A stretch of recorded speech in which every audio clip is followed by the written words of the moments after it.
Pemirsa, Menteri Koordinator Bidang Politik Hukum dan Keamanan Mahfud MD diputuskan menjadi bakal cawapres dari Capres Ganjar Pranowo. Setelah menerima masukan dari seluruh Ketua Umum Partai Pendukung, Ketua Umum PDI Perjuangan Megawati Soekarno Putri mengumumkan Mahfud MD sebagai pendamping baca pres Partai Perindo Ganjar Pranowo. Megawati menegaskan keputusan ini demi kepentingan rakyat, bangsa, dan negara. Pengumuman cawapres ini dihadiri baca pres Partai Perindo Ganjar Pranowo, Ketua Umum Partai Perindo Haritanu Sudibyo, Ketua Umum P3 Mardiono, dan Ketua Umum Hanura Osman Sabtaodang. Dengan rekomendasi telah diserahkan oleh para Ketua Umum Partai. Pemirsa, Mahfud MD merupakan sosok yang juga dekat dengan jurnalis. Untuk mengetahui perspektif media setelah pengumuman Mahfud MD sebagai bakal cawapres pendamping Ganjar Pranowo, kami akan berbincang dengan pemimpin redaksi RCTI, Heri Kurniawan. Selamat sore, Assalamualaikum Kang Heri. Selamat sore, waalaikumsalam warahmatullahi wabarakatuh. Apa kabar? Baik, sehat. Baik ya, sehat. Apalagi tadi setelah pengumuman ternyata yang mengagetkan publik, sosok Mahfud MD diplot sebagai bacawa pres Ganjar Pranowo. Kalau dari perspektif media seperti apa melihat sosok Mahfud MD? Mahfud MD kami melihat itu dia salah satu tokoh yang paling banyak kita liput juga. Karena memang sederet prestasi yang mentereng dan memang sangat vokal banget. Mewakili pihak-pihak yang selama ini kadang-kadang cukup untuk berharap disuarakan oleh oleh otoritas, dan itu dilakukan oleh Pak Mahfud. Banyak hal yang kemudian kita terkejut-kejut lah ya, kemudian disampaikan oleh Pak Mahfud secara gamblang. Saya pikir juga adalah salah satu hal yang baik, track yang baik dari Pak Mahfud MD dalam poin setelah dia dijadikan sebagai calon wakil presiden mendampingi Pak Ganjar. Oke. Kalau kita lihat rekam jejaknya tidak hanya mentereng di posisi jabatan publik begitu ya, Menko Polhukam. Kemudian rekam jejaknya juga sering menjadi ketua-ketua. Kita lihat ketua TGIPF pada kasus Kanjuruhan dan lain sebagainya. Nah, apakah ini juga menjadi salah satu pertimbangan menurut Anda Mahfud MD ini ibaratnya gula-gula didekati oleh partai politik? Banyak faktor. Cuma yang paling kita pahami adalah Pak Mahfud ini memang seorang pakar hukum yang sangat luar biasa ya. Makanya kemudian juga kita tahulah di berbagai hal yang bersifat keadilan, dia memang termasuk dia sempat jadi ketua Mahkamah Konstitusi kan. Nah, saya pikir juga kehadiran beliau juga akan kemudian memberikan warna tersendiri bagi yang penting bagi publik nih. Publik kemudian sekarang akan melihat faktor cawapres sebagai pendamping daripada wapres itu sendiri. Bagaimana kemudian cawapresnya akan memberikan nilai tambah kepada wapresnya dalam konsensus tahun 2024 nanti.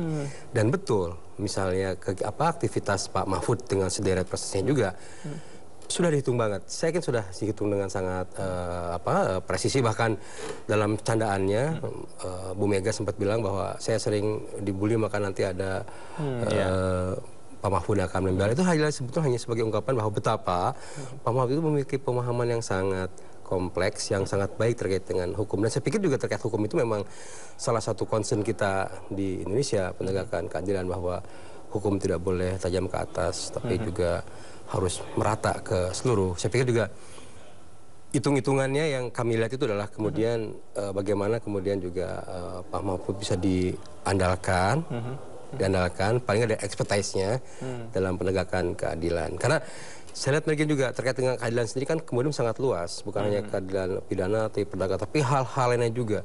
Saya pikir juga bagaimana fairness dalam segala hal juga mungkin saja, semoga saja menjadi sebuah lokomotif yang baik, bahwa kehidupannya dalam dunia hukum yang menjaga keadilan juga akan kemudian terpetakan dalam seluruh lini kehidupannya sebagai seorang cawapres. Karena kan cawapresnya tidak akan dihitung sebagai mengurusi masalah satu hak faktor saja kan. Pasti akan banyak faktor lain juga yang kemudian harus dikuasai, mendampingi presiden untuk kemudian membawa gerbong Indonesia ke arah yang lebih hebat lagi. Dan yang paling penting adalah publik harus memahami itu gitu. Bukan hanya untuk untuk Pak Mahfud saja. Saya pikir juga sekarang adalah memasuki tahap berikutnya dalam proses demokrasi di Indonesia. Setelah tempo hari Pak Anies menyampaikan siapa calonnya, sekarang juga kemudian Pak Ganjar, saya pikir juga semakin dinamis lah ya, semakin dinamis, dan suhu politik semakin hangat. Tapi sekarang juga omong-omongan di warkop lah. Kenapa sebut warkop? Karena bagaimanapun juga bahwa warkop tanda petik ya, ini akan jadi pembahasan berbagai wilayah, dan publik pasti juga butuh amunisi untuk mendiskusikan ini siapa nih Pak Mahfud itu. Betul, tadi disampaikan bahwa Pak Mahfud memiliki sederet prestasi, tapi yang paling penting adalah kemudian harus diingatkan kembali lah publik, ya kan, bagaimana kemudian track recordnya, bukan hanya Pak Mahfud juga, tapi juga calon-calon juga kepada publik, sehingga nanti publik tidak salah dalam memilih calonnya pada saat pilpres presiden. Ya? Oke. Nah, kalau dari sisi perspektif media ini kan Pak Mahfud salah satu yang menjadi media darling. Setiap statement yang dikeluarkan oleh Pak Mahfud MD ini berhari-hari bahkan berminggu-minggu kita dari media ini bisa memainkan. Nah, kalau menurut Anda ketika diplot sebagai bakal calon wakil presiden nanti, apakah Pak Mahfud tetap akan galak begitu dalam tanda kutip mengeluarkan statement-statement, kemudian gebrakan-gebrakan, ataukah mungkin agak ngerem begitu karena mungkin ya terikat dengan teman-teman di partai politik dan lain sebagainya? Pak Mahfud harus menunjukkan siapa dirinya yang sebetulnya. Apapun dia statusnya, dia harus menunjukkan bahwa dia memang pantas menjadi pendamping Pak Ganjar dalam hal ini. Artinya kalau misalnya selama ini kemudian beliau sebagai sebuah media darling, kemudian juga menyampaikan hal yang memang signifikan dan publik mau, tapi kemudian sekarang berhenti, kan publik juga akan bertanya-tanya apa yang terjadi gitu loh. Apakah mungkin pertanyaan apakah selama ini dikerjakan oleh Pak Mahfud juga kemudian mengapa harus direm? Kalau direm kan biasanya kecepatan tinggi dikurangin untuk menghindari kecelakaan. Enggak lah, saya pikir juga Pak Mahfud menunjukkan bahwa bahkan sebetulnya sih baiknya lebih dari yang sekedar pernah dilakukan, karena publik harus lebih mengenal lagi lebih jauh Pak Mahfud. Bahkan visinya juga sudah penting banget untuk kemudian dipahami oleh publik. Mau dibawa kemana bersama capresnya dan kontestasi 2024 mendatang. Oke. Tapi yang jadi pertanyaan berikutnya begini, Kang. Ketika Pak Mahfud MD ini kita ketahui gelar akademiknya mentereng, kemudian prestasinya juga banyak. Apakah ini cukup menjadi modal untuk meraih suara khususnya dari golongan masyarakat, tidak hanya kaum intelektual tapi juga masyarakat segala golongan? Tentu tidak cukup, karena berbagai faktor itu harus dimiliki oleh siapapun juga yang ikut dalam kontestasi mendatang. Bukan hanya sebagai capres, cawapres, atau juga bahkan juga para bacalek juga harus memiliki bahwa dia sebelah memiliki pentereng jabatan prestasi akademik yang sangat luar biasa, itu satu sisi. Tapi kan sisi lain juga harus membuktikan bahwa tracknya sebagai seorang yang memiliki begitu banyak title, itu harus dibuktikan bagaimana dia mengamplikasinya untuk kepentingan rakyat. Itu jadi sejauh mana yang penting lagi, yang paling penting sejauh mana kemudian Pak Mahfud dalam hal ini kemudian juga bisa menyentuh hati masyarakat, bisa memastikan bahwa inilah yang terbaik untuk Indonesia. Hal yang sama juga sebenarnya harus dilakukan oleh calon-calon yang juga gitu, dengan cara terbuka, karena transparansi itu penting gitu. Dan saya pikir juga sekarang eranya sudah sangat sulit untuk kita menutupi ya, karena kan memang semua orang juga kalau misalnya gitu ada informasi yang terganjal, terhambat, ya publik akan kemudian mencari alasan mengapa terganjal dan mungkin mencari sumber-sumber lain untuk mencapai memenuhi kebutuhan informasinya. Dan gawatnya kalau misalnya sumber informasi itu kemudian salah, mal atau hoax, berita bohong, seperti itu yang jadi gawat. Jadi sekarang sudah saatnya, ini kan semua dilandasi oleh niat baik. Bahkan Bu Mega sendiri bilang bahwa inilah terbaik untuk negeri ini.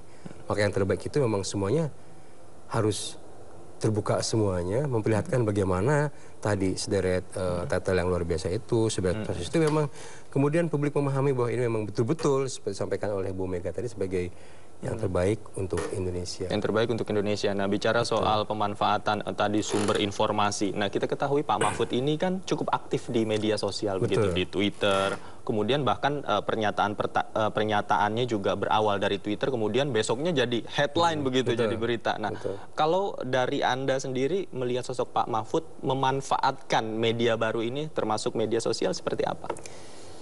Kalau misalnya saya lihat Pak Mahfud itu salah satu yang kemudian juga aktif ya dalam media sosial ya, kita pahami itu. Saya pikir juga bahwa saat ini kita tahu bahwa data yang saya terima dari salah satu lembaga independen itu, saat ini di Indonesia ada sekitar 160 tahun, catatan tahun 2023 Januari akhir ya, 163 juta akun sosial media di Indonesia itu. Itu yang dicatat oleh, saya lupa namanya, tapi dan kemudian juga saya ngobrol sama aparat yang otoritas kepolisian juga menyebutkan angka yang lebih tinggi lagi, bahkan sampai 250 juta. Tapi intinya adalah saluran informasi sudah begitu banyak di Indonesia ini, dan orang kadang-kadang juga dengan berbagai motivasi, sumber dan sebagainya juga menyampaikan ke jagat informasi tersebut dengan media sosialnya itu.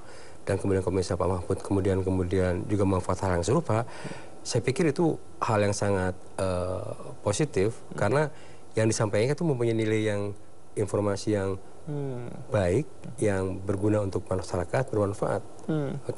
Nah, jadi artinya pasti valid ketika Pak Mahfud sudah ngomong di sosmed begitu ya? Itu kadang-kadang Pak Mahfud sebagai alat media untuk kita mencari verifikasi, dia sudah memverifikasi informasi sendiri, gitu kan?